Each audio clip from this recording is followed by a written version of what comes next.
des États-Unis. Donc il faut absolument saluer leur démarche, y compris la grève de la faim qu'ils sont en train de mener.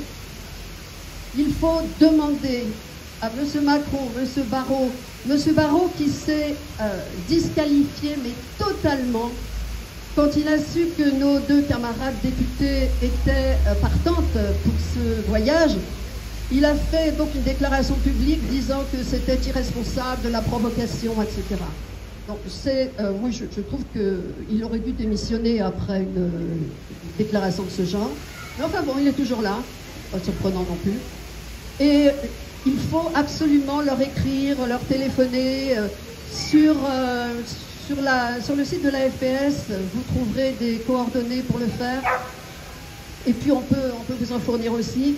Il faut absolument harceler le ministère des Affaires étrangères de manière à ce qu'ils jouent leur rôle, qui est de protéger leurs ressortissants à chaque fois qu'ils sont dans des conditions un peu difficiles.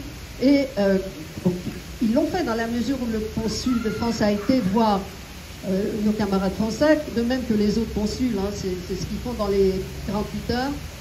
Mais bon, il faut impérativement qu'ils sortent au plus vite et que le bateau soit restitué.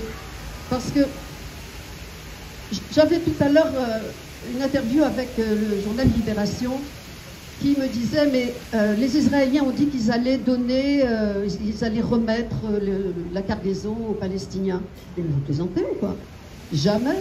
À chaque fois que ça s'est produit et qu'ils se sont engagés à remettre ce qu'ils volaient aux Palestiniens à Gaza, a priori, ça n'a jamais été fait. Donc ils volent le bateau, ils volent la cargaison, ils kidnappent l'équipage et ils se fichent, comme de l'an 40, du droit international, encore une fois. Donc on les